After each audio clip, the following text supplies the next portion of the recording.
The clock is ticking right now. In this very moment, ancient prophecies are converging with modern events in ways that should terrify and fascinate us all.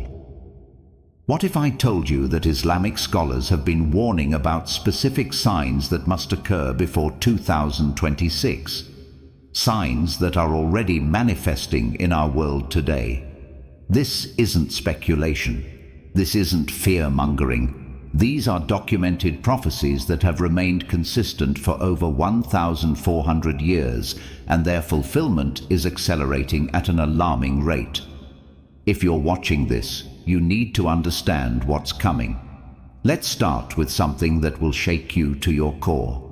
Islamic eschatology, the study of end times, contains incredibly specific prophecies made by Prophet Muhammad over 14 centuries ago. These aren't vague predictions that can be twisted to fit any narrative. They are precise, detailed descriptions of events, societal changes, and global phenomena that would be impossible for a 7th century man to fabricate unless he had access to divine knowledge. And here's what should terrify you. Many of these prophecies have already come true with stunning accuracy, while others are unfolding right before our eyes. The Islamic tradition divides the signs of the end times into two categories: the minor signs and the major signs. The minor signs are events that would gradually appear over time, serving as warnings to humanity that we're approaching the final chapter of human history. The major signs are cataclysmic, world-altering events that will unfold in rapid succession once they begin. What's crucial to understand is that Islamic scholars agree that most of the minor signs have already been fulfilled, and we are now in a transition period where the major signs could begin at any moment. Some scholars believe that based on the acceleration of these signs, we are entering a critical window that extends to around 2026, possibly marking the beginning of the major signs or the intensification of conditions that precede them. Let me give you a minor sign that will make your hair stand on end. Prophet Muhammad said, "Time will pass rapidly." Now, you might think this is too general to be meaningful, but listen to how people describe their experience of time today. Don't you feel like years are passing like months? Doesn't it seem like just yesterday was 2020, and yet here we are? This isn't just psychological. Modern research shows that our perception of time is indeed accelerating due to the information overload we experience daily. Our brains are processing more stimuli than ever before, making time feel compressed. This prophecy seemed impossible to understand for centuries, but now, in our hyper-connected digital age, it makes perfect sense. Another prophecy states, "Knowledge will be taken away and ignorance will prevail." Before you dismiss this, consider what's happening in our world right now.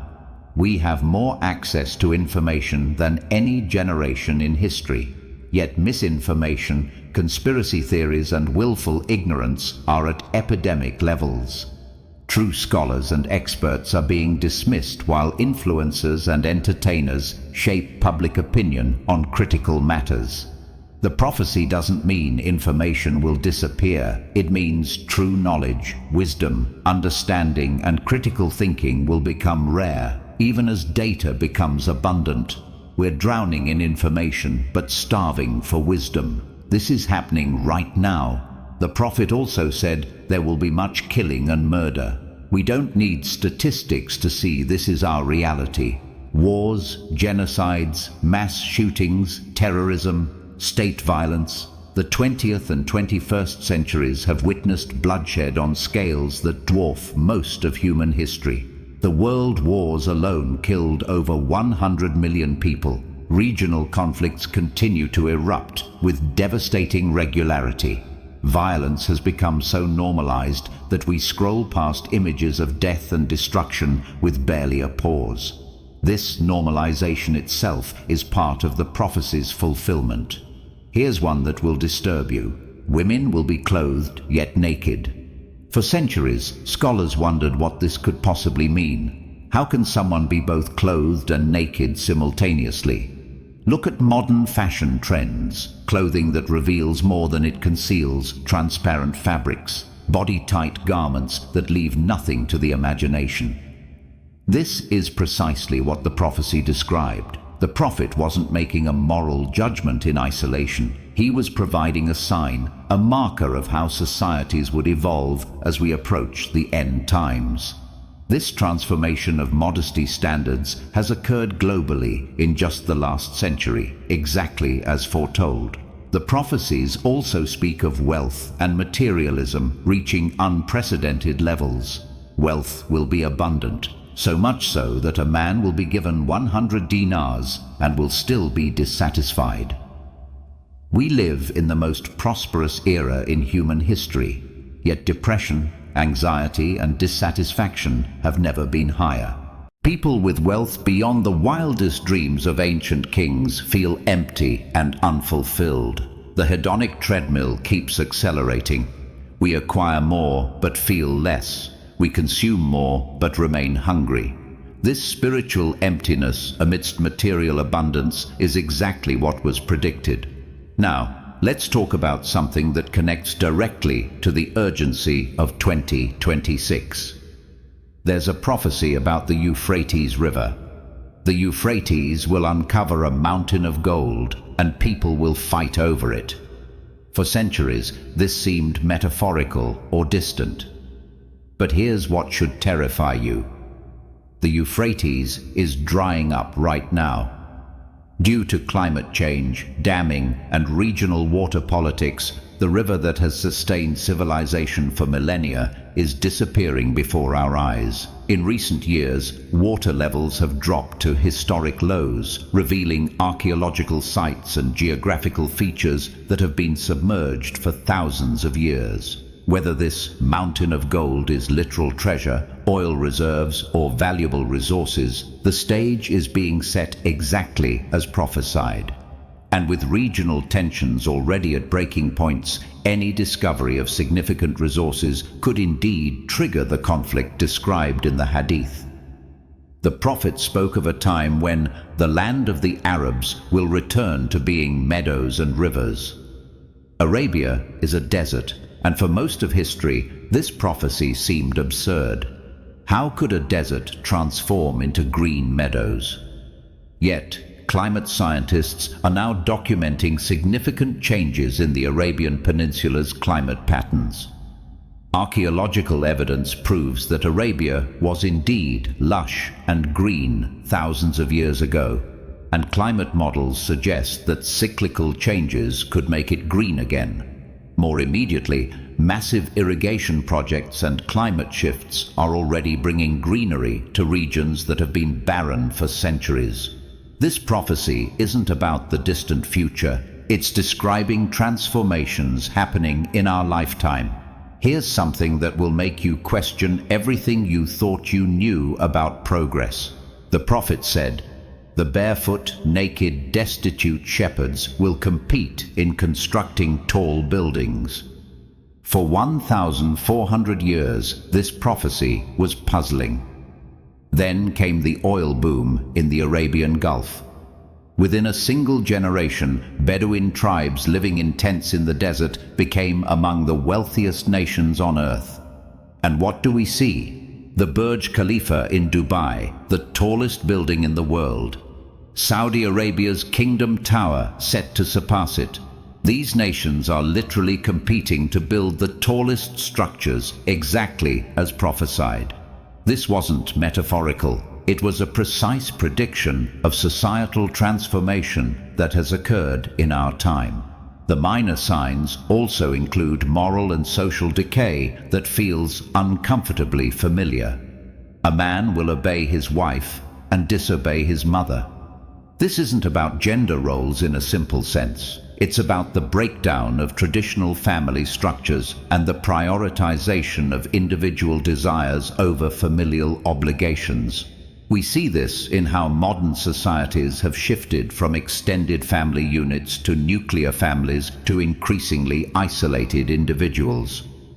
The respect and care once automatically given to parents and elders has diminished dramatically across cultures worldwide. People will trust the treacherous and distrust the trustworthy. Look at our political landscape. Look at social media, where lies spread faster than truth and charlatans accumulate millions of followers while genuine experts are ignored or attacked. We live in an age where conspiracy theories are more popular than proven facts, where demagogues are celebrated while honest voices are silenced. This inversion of trust is a perfect fulfillment of this prophecy. The prophet also warned, music and musical instruments will become widespread, and drinking alcohol will become common. Now, some might say, music has always existed, but the prophecy speaks of a particular prevalence and cultural dominance. Today, music is literally inescapable. In stores, cars, restaurants, elevators, as notification sounds, in advertising, entertainment, everywhere. The global music industry is worth billions, and musical culture dominates youth identity formation worldwide. Similarly, while alcohol has existed throughout history, its global commercialization, social normalization, and industrial production are unprecedented. The scale matches the prophecy. Now, we need to talk about the major signs, because this is where things become truly apocalyptic.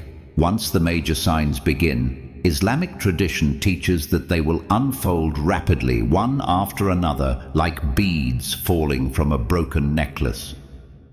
The major signs include the appearance of the Mahdi, a prophesied redeemer who will unite Muslims and establish justice; the return of Jesus Christ, who will descend to earth and fight alongside the Mahdi; the emergence of the Dajjal, a false Messiah figure who will deceive humanity with miracles and false promises; the rising of the sun from the west, marking the closing of the door of repentance; the appearance of a creature called the beast of the earth, devastating natural disasters; and finally, a fire that will emerge from Yemen and drive humanity to their final gathering. Here's what connects all this to 2026 and why scholars are paying attention. Islamic eschatology includes calculations based on hadith and Quranic verses that some scholars interpret as pointing to specific time frames. While the exact hour is known only to God, there are indications about the general era and the acceleration of signs. Some scholars note that we're approaching significant Islamic calendar dates, and that the convergence of multiple minor signs reaching fulfillment simultaneously is unprecedented. Additionally, geopolitical situations in the Middle East, particularly involving Syria, Iraq, Israel, and the surrounding regions, align with specific prophecies about conflicts that precede the major signs. The prophecy about the Dajjal is particularly chilling when you understand the details. This figure will emerge during a time of great global chaos and offer solutions that seem miraculous. He will have powers that appear supernatural, bringing rain to drought-stricken lands, restoring life to barren earth, even seeming to raise the dead. He will command vast wealth and resources, and most of humanity will follow him, believing he is their savior. But believers are warned that he is the ultimate deceiver, the Antichrist figure whose purpose is to lead humanity astray from truth. He will be blind in one eye, a specific physical characteristic, and will have the letters KFR, kafir, meaning disbeliever, written on his forehead, visible to believers. Now here's where it gets disturbing for our modern context. The Dajjal's deception will be so complete because he will utilize systems that humanity has already accepted. Some scholars interpret the prophecies as suggesting he will control financial systems, making it impossible to buy or sell without allegiance to him. Does that sound familiar? In an age of digital currencies, social credit systems, and centralized financial control, the technology for such control already exists. Central bank digital currencies are being rolled out globally. The infrastructure for total economic control is being built right now, and most people are welcoming it for the sake of convenience. The prophecies state that the Dajjal will travel the entire earth in 40 days, except he cannot enter Mecca and Medina, which will be protected. For centuries, this seemed impossible. How could anyone travel the whole world in 40 days? Today, with air travel, this is trivial. But more significantly, if you understand this metaphorically as influence rather than just physical presence, we already live in a world where ideas, images, and messages circle the globe instantly. A figure with control over media and technology could indeed influence the entire world simultaneously. The return of Jesus is described in detail that should fascinate Christians and Muslims alike. Islamic tradition teaches that Jesus never died but was raised to heaven by God, and he will return to earth as a practicing Muslim, praying behind the Mahdi. He will descend at a white minaret in Damascus, and it's worth noting that Damascus has been at the center of conflicts and prophecies for the past decade. Jesus will break the cross, kill the swine, and abolish the jizya tax, effectively establishing that there is only one truth, one path, and inviting all of humanity to it. He will defeat the Dajjal at a location near modern-day Israel and then reign for a period before his natural death and burial. What's fascinating is how these prophecies intersect with current geopolitical realities. The conflicts in Syria, the situation in Jerusalem, the regional power struggles involving Iran, Saudi Arabia, Turkey, and other nations, all of these align with prophetic descriptions of the pre-major signs era. The prophecy speaks of a massive battle at a place called Dabiq in Syria, which has already become symbolically significant in modern conflicts. ISIS deliberately tried to provoke this battle, misunderstanding their role in the prophecy. They thought they were the righteous army, when in fact they fulfilled the role of the chaotic tribulation that the prophecy warned about. There's a prophecy about the conquest of Constantinople before the final hour. Now, Constantinople is modern-day Istanbul, which was conquered by Muslims in 1453. But some scholars interpret this as referring to a second conquest, or a broader meaning about Rome or Western civilization. Others suggest it's about a spiritual or ideological conquest rather than military. What's undeniable is that we're witnessing a global ideological struggle between different civilizations and value systems, and the fault lines are becoming more pronounced every year. Let me tell you about a prophecy that is less known but deeply relevant. The prophet said there would be a great smoke that fills the earth, affecting believers mildly but severely, afflicting disbelievers. For those who interpret prophecies literally, this could be anything from nuclear fallout to volcanic eruptions to biological weapons. For those who read it metaphorically, it could represent ideological confusion, the fog of disinformation, or spiritual darkness that clouds judgment. Either way, look at our world. We're living through a pandemic, climate catastrophes, and information warfare that obscures truth. The smoke is already here in various forms. The prophecy about the beast of the earth is particularly mysterious. This creature will emerge from the ground and will mark people on their foreheads, believers with one mark, disbelievers with another. This will make faith visible and remove all ambiguity about where people stand. Some modern interpretations consider whether this could relate to biological implants, digital identification systems, or genetic marking technologies. We're already moving toward a world where vaccination records, biometric IDs, and even neural implants are becoming normalized. The technology to mark humanity already exists. The question is how it will be implemented and by whom. Here's something that should shake you. The prophecy says that toward the end there will be 3 major landslides, one in the east, one in the west, and one in Arabia. Geological instability is increasing globally. earthquakes in unusual locations, volcanic activity in dormant volcanoes, sinkholes appearing suddenly. Our planet's crust is more unstable than we'd like to admit. Whether these landslides are natural disasters, nuclear devastation, or catastrophic events we haven't yet imagined, the Earth's stability is clearly decreasing. The rising of the sun from the west is described as the sign after which repentance will no longer be accepted. This represents a fundamental cosmic shift, a reversal of the natural order so profound that it forces humanity to acknowledge divine power. But by then, it's too late for those who denied. Scientists discuss pole shifts and magnetic reversals that could alter how we perceive sunrise and sunset. While we can't predict such an event, it's not scientifically impossible. It's happened before in Earth's history. The point of the prophecy is that there will come a moment when the door closes, when the test of faith ends because the answers become undeniable. Now, let's address the elephant in the room. Why 2026 specifically? Islamic scholars don't claim to know the exact date of the end times. That knowledge belongs to God alone. However, several factors converge around this time frame that have captured attention. First, we're approaching 1,500 years since the Prophet Muhammad's mission began, and significant historical cycles in Islamic history often span centuries.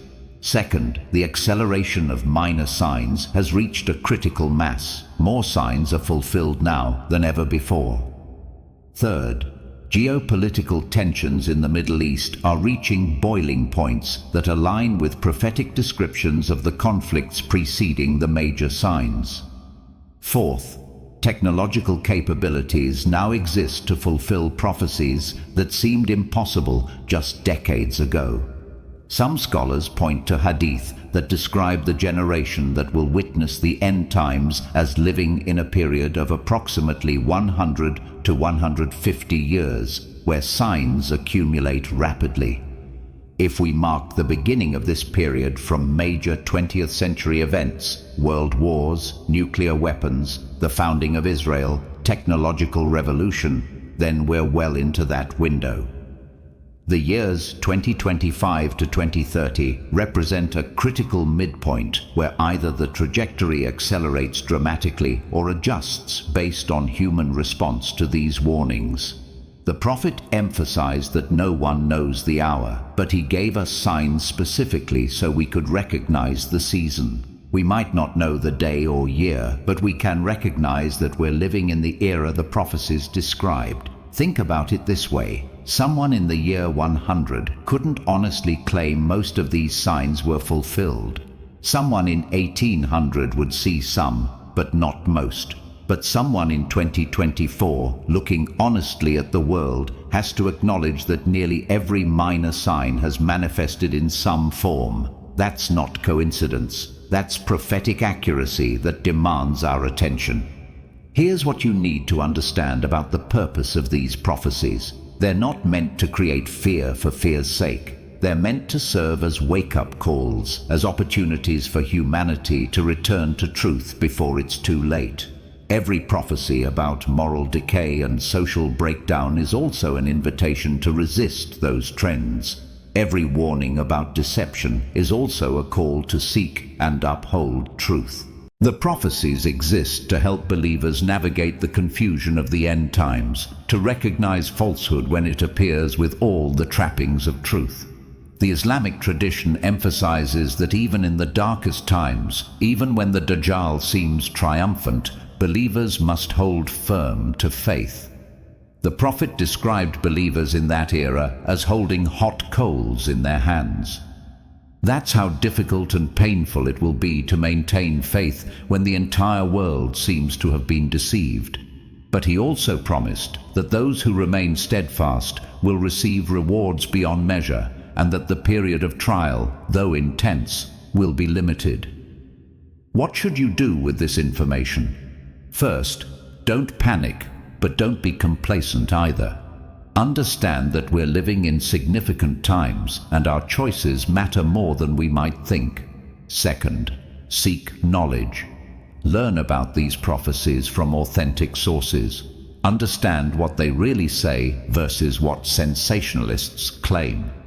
Third, strengthen your spiritual foundation, whatever that means in your tradition, because deception works best on those who are spiritually weak or confused. Fourth, build community, because isolation makes people vulnerable to manipulation and despair.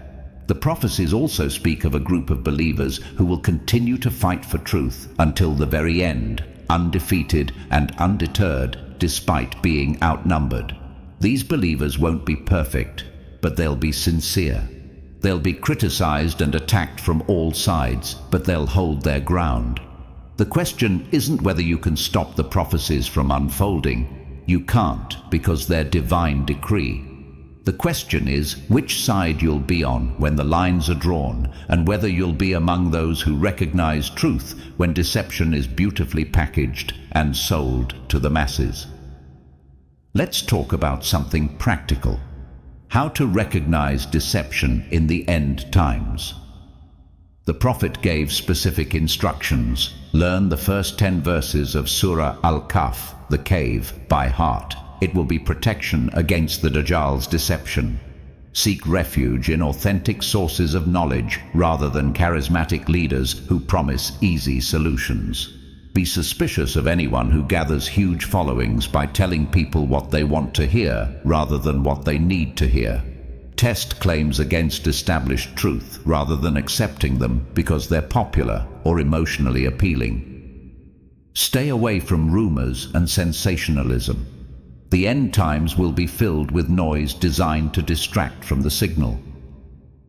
One of the most powerful aspects of Islamic eschatology is its emphasis on mercy and opportunity, even in the darkest times. The prophet said that Jesus, after defeating the Dajjal, will establish a reign of justice and peace that lasts for years. During this time, prosperity will be abundant, conflicts will cease, and even dangerous animals will become docile.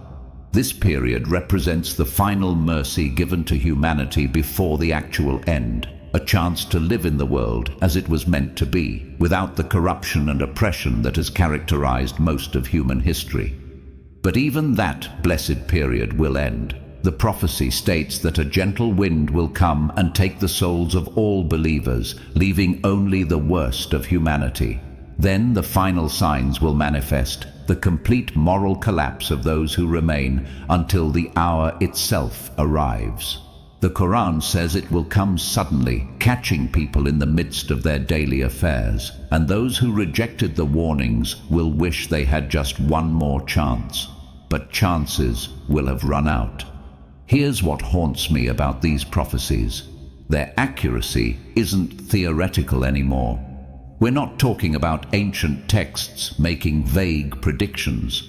We're talking about specific, detailed descriptions of societal, technological, environmental, and moral changes that have manifested with shocking precision.